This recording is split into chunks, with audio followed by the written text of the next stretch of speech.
All right, y'all. All right, all right. I am your TV and movie enthusiast, Pierre Hui, aka Mr. P. The P is for patience. If you don't know, you'll find out. If you know, you definitely know. All right.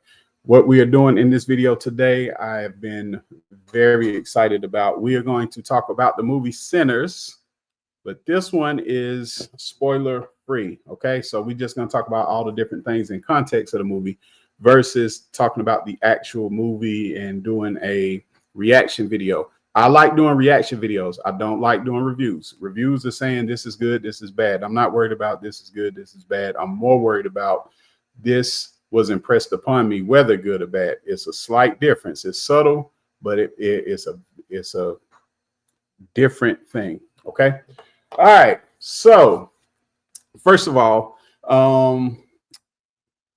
at its original press release, it got 100 Rotten Tomato review score.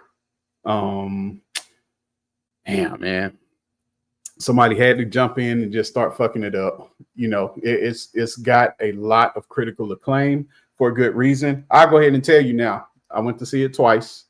There will probably be a third time. It will end up on my list of classics. I got a proverbial movie shelf of classic movies, but this one is a good one, and we're going to talk about some of the reasons why. Okay. All right. Number one, let's talk about overall things like that, right? So it blends the genres very well, I might add, right? So you got Southern Gothic horror, you got crime drama, you got supernatural thriller, and they are woven seamlessly together. All right. Okay. The movie is set in 1930s Mississippi. The story follows the twin brothers Smoke and Stack, which are both played by Michael B. Jordan. All right. They open a juke joint. It becomes entangled with supernatural forces. Okay.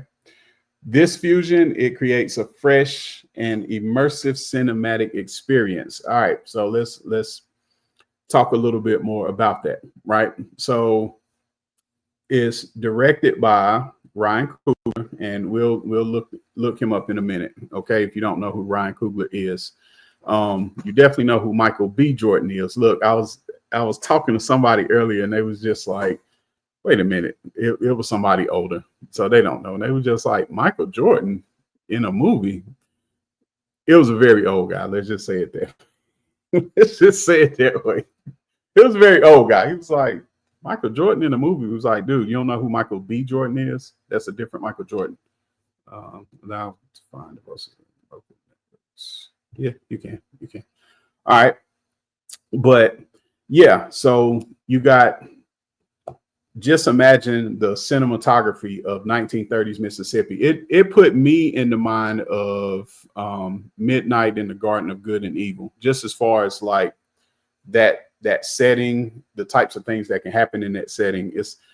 Is really, some of the cinematography is breathtaking, especially if, so I'm somebody that's from the South, somebody that's been in the South, that's lived in the South, or spent a certain amount of time in the South, can attest to the cinematography, and somebody looking at it from deep South, because again, the setting is in Mississippi. And another interesting thing about it too is there's not a lot of different settings that they explore. They explore enough the town. They explore enough of the surrounding area for the juke joint, and just some of the things that's going on there. So it's not like you have just scene after scene, setting after setting after setting. They didn't have to do a whole lot when it comes to, say, set design. They did just enough to iterate whatever point that they're trying to make to you throughout the movie. Okay. Another thing too. So you got the horror genre, but when somebody asked me, they was just like, well, is it scary? And it's just like, it's got that element, but like if we had to do percentages, if we had to do like a pie chart or something like that, no, it's not. It is, there's a little bit, right?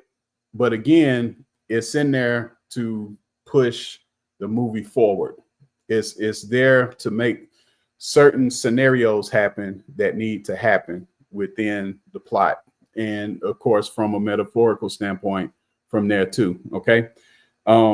So even if you're somebody that doesn't do scary movies, I know so many people, they say that all the time. I don't do scary movies. I don't do scary movies. So I don't know if I'm going to watch that because I think that's a scary movie. It's got a little bit of scary in it. It's not even scary in the sense of something that'll make you have nightmares or something like that. If anything, you're going to be talking more about the movie while you're awake versus while you sleep. Okay. All right. Crime drama, those elements are there. Supernatural thriller, those elements are there. And notice, supernatural thriller and horror, particularly Southern Gothic horror,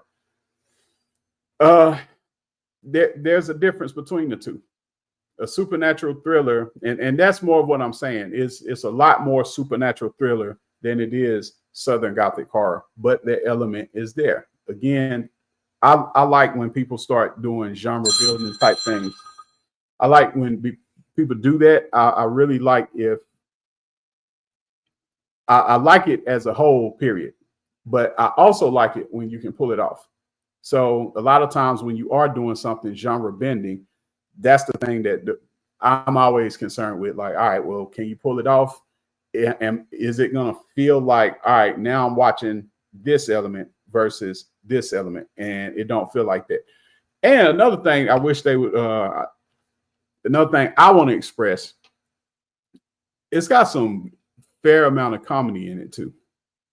And I mean, just perfectly put in the right place. Just splashes here and splashes there. But yeah, they should have put, I don't know how you would say it without giving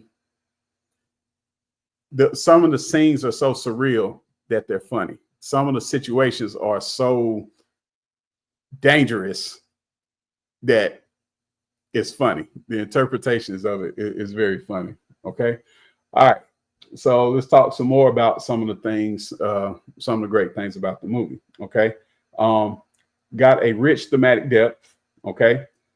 So there's a whole element of it being an allegory for the exploitation, or I would also say the appreciation, but we'll say the exploitation of Black artistry, but it's also an appreciation for Black artistry, right? So it's like you got symbols that it incorporates Black culture, and you have certain ideas that explore this idea of offering fame, or draining the level of authenticity behind the music, right? Because you've seen from the trailer, the music is a very, very big part. Like it's a character. To me, it's a character itself within the movie, right? So that's a narrative choice, and it makes for a very, very powerful commentary, right? There is ideas on cultural appropriation and what that might mean. It takes different forms, and there are challenges, whatever challenges that are faced by Black creatives. And as somebody that's creative myself, I can relate immediately. Upon watching it a second time, there were certain subtle things that I could relate to even more. And it was a confirmation of something that I've seen myself personally as a Black creative. All right. Okay. Now let's talk about the performances, or let's talk about the cast. So let's take a look. I always like trying to get a feel, like when you see somebody and you say, man, he was in this movie or that movie, et cetera, or this director directed that movie. I like that element. Okay. So of course you got Michael B. Jordan playing the twins. And let's see. And this movie being directed by, oh, nice. This movie directed by Ryan Coogler. He has worked with Michael B. Jordan on a number of projects. If you didn't know, for my younger people, who didn't know. What I need. Where is the look for the filmography?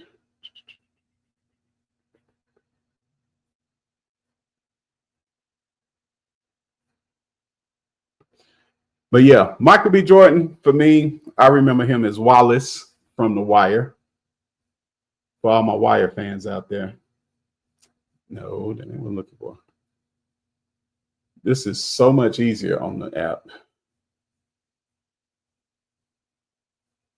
Where's this where's this filmography? I don't want the photos. Credits. There we go. As an actor. Great. Great. Yeah, there we go. So of course he was in Creed. He was in Black Panther, Journal for Jordan, What If. Well, he did the voices for What If. Let's see. Actor.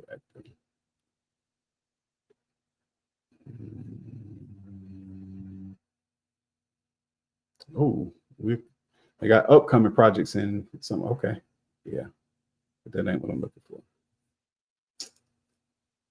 What is he known for? Black Panther, Fruitvale Station, which was really good if you haven't seen it. Johnny Storm and Fantastic Four. I don't even remember that one. I mean, I'm not saying that he wasn't in it. I'm just saying I don't remember that. But basically, he's doing dual roles as the twins. But again, I have to go back. Now let's see if they let me do it. Yeah, there we go. There we go. I'm trying to make it bigger so y'all can see some of the credits, because I like to know some of the other stuff that he was in. All right, come on.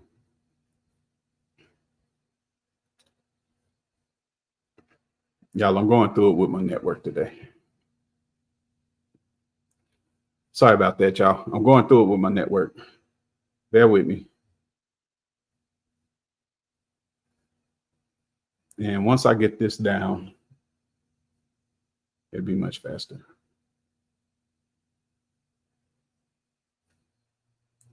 Come on. There we go. And we'll get into it later. Some of the upcoming projects that he's going to be in. Ooh, Thomas Crown of it. Ooh. Don't let me get off track, y'all. All right, so Sinners, Creed, Black Panther, Legends of the Lane, Raising Dion, Jen Locke. Haven't seen that. Journal for Jordan.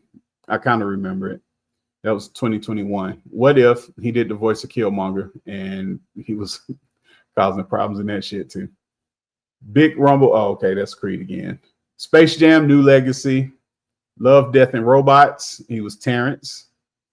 I have to check that one out. Without Remorse, that was a big hit. A lot of people like that as an action movie. He was in the Snow. I love Snow Allegra too, by the way. Yeah, we'll be doing videos on music people too. Yeah, let's see what else he got. Just Mercy, which was awesome. Yeah, he was the lawyer for a guy on death row. Yeah.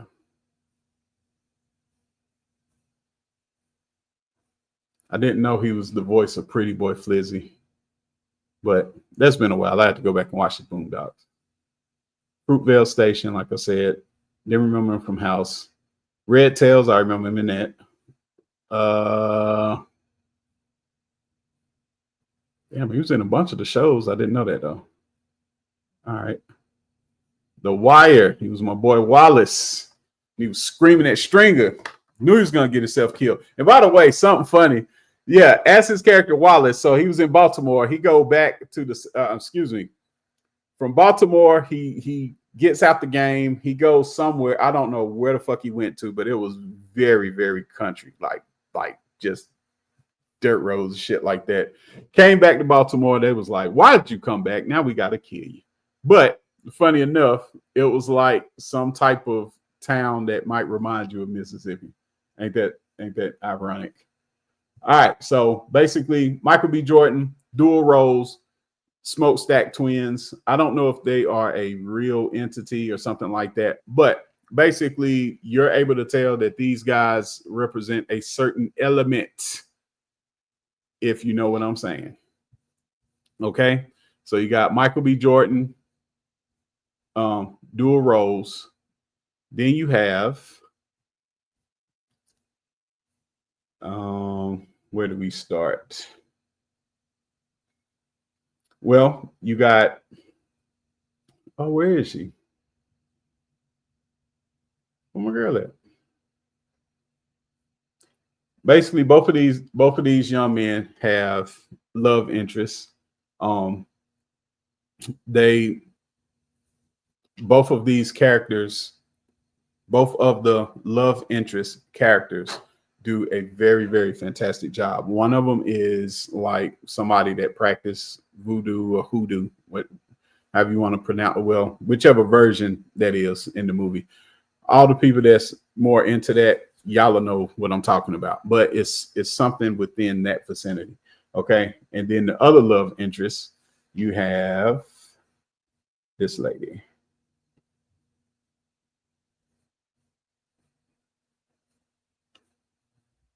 She did very well. I don't know why they're not showing this lady. That was the other love interest right there.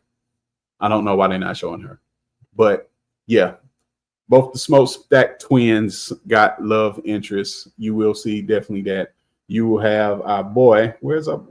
Man, they tripping, man. They ain't got. What the fuck is IMDb doing?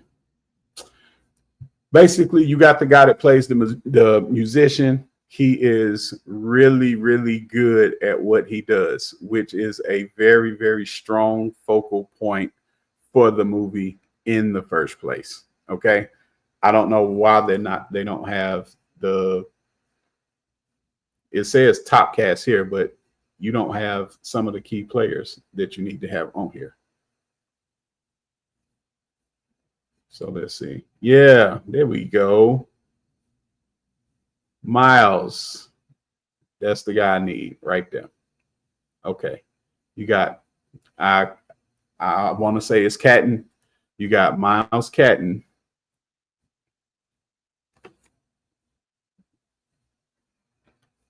You got Miles Catton, who plays Sammy, who is a fire ass guitar player, fire ass singer.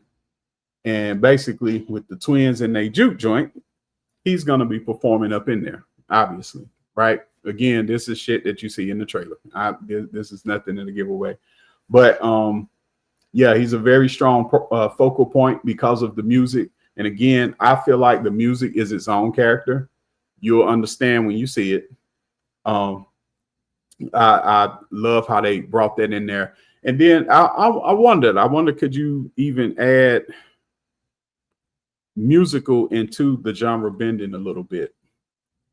I would say yes, but hey, look, I'm not the director. Okay. But yeah, Mr. Catton, we are going to see. All right. So his credit so far as an actor is just Sinners. Yeah. That's very interesting. Trust me, he's worth it. And he got a certain his certain tone of voice. It gives you an impression off the jump. All right. You got my boy Saul Williams, but I'm trying to remember what his part was in the movie. Some of the people of note that y'all would probably know is my guy, Delroy Lindo. This dude is a fucking blast in this movie. He is a fucking blast. All right. I mean, he had an element that it wasn't even necessarily needed, but once you see it, He leaves such a damn impression that you're not gonna get away from it. You're gonna be like, man, this dude is it right here. We know why he's an OG, but this guy is a fucking OG. Okay. What do we know him for? All kinds of shit.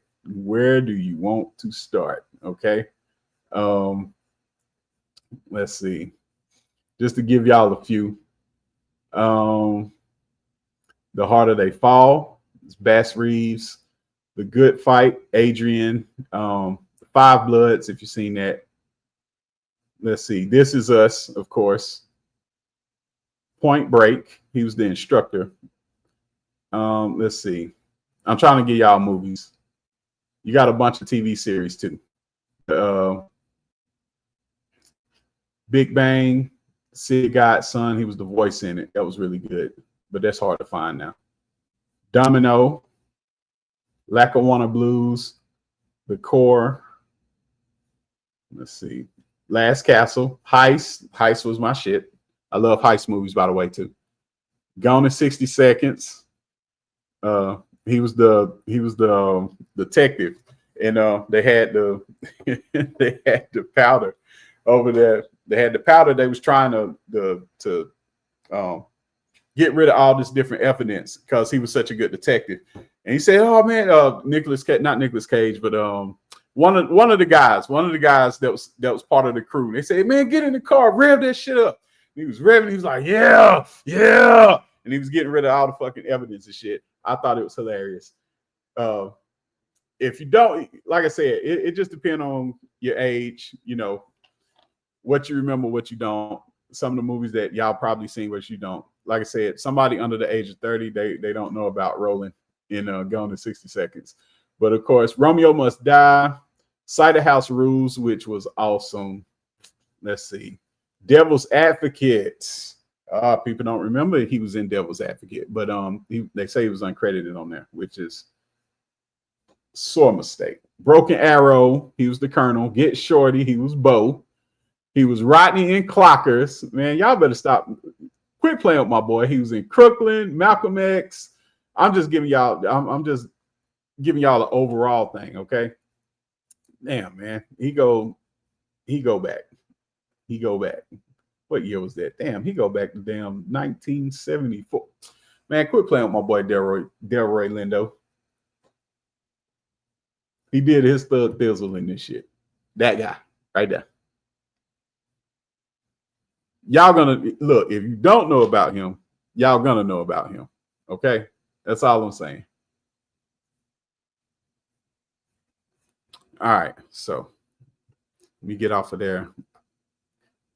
And it is moving on crazy slow. All right, so move him back to me. All right, so basically the performances are awesome. You got a lot more people that I could have talked about, but you know, this is for the sake of time. I'm not going to get into all of that, but just know Michael B. Jordan do his. Everybody do their thing. And when we do the in-depth reaction video, I'll talk about all of this stuff. But just know you got some heavy hitters in there. And Miles is, I think that actually is his introduction movie. So you'll see in the credits, hey, introducing Miles Catton as Sammy, but they got some very familiar faces, and everybody brings their A game. I'll just say that about the cast. All right, okay. Evocative music and atmosphere. Let's talk about it. The soundtrack, gotta get it. The soundtrack is composed by Ludwig. I can't say his name, Göransson, but it's also co-produced by Raphael Saadiq, my guy from Tony. All right. They blend blues, they blend gothic tones. It enhances the film's mood, it enhances the film setting. The music doesn't just accompany the visuals. Like I said, I feel like it's a character in itself. It plays a pivotal role in the storytelling. It reflects the character's emotions. It reflects the ambience of the era as a whole. Like I said, you can probably add musical to the genre. Like they don't overdo it or anything like that. But just know some performances happen that are just like, all right, this damn, just as the music, it takes a life of its own. All right. Of course, we know we got critical commercial success, right? Is critical acclaim. It's got box office success. I think it made between 45 to 55 million as of right now. Opening weekend, if I'm not mistaken, though, officially it was like 45 million, like that fast, right? Another thing that I liked about it, it got an A on Cinema Score, not an A minus. It got an A. That's like your college professor that everybody get B's in, and you get a fucking A in that bitch. The first for a horror film in over 35 years. Okay. At the time, it was originally 100 approval rating on Rotten Tomatoes. It has since went down to maybe a 98%, something like that. You know, somebody had to jump in there and just be like, oh, it ain't that good. It's okay, but it ain't that good. Fuck you. Get out the way. Okay. Film grossed 48 million domestically in its opening weekend, is surpassing expectations and dethroning major competitors. Yeah. Minecraft movie. That's all I'm gonna say. But yeah. So just to wrap this up, innovative storytelling, profound themes, exceptional performances. It is a must-watch film of 2025. And as I would say, even though I've watched it twice, I'm going to watch it twice. That's my way of saying I really, really, really enjoy a movie. Okay. That's about the closest thing to a review that you're going to get. Either I'm going to watch it again, or I'm not. Okay. But if I had to give it out of 10 out of 10, all kinds of shit going on in this movie. This is the spoiler-free version of my reaction video to Sinners. There will be a spoilers version where we really talk about this movie. All right. We really get into all the details of all the shit that I just said, and we'll explore more of these characters, and we'll explore more of the actors and their credentials and background and all that shit. All right. So stay tuned for that. I am your TV show, TV, film, movie, art, music, multimedia enthusiast, Pierre Huey, aka Mr. P. The P is for patience. I will see you guys very, very soon. Peace.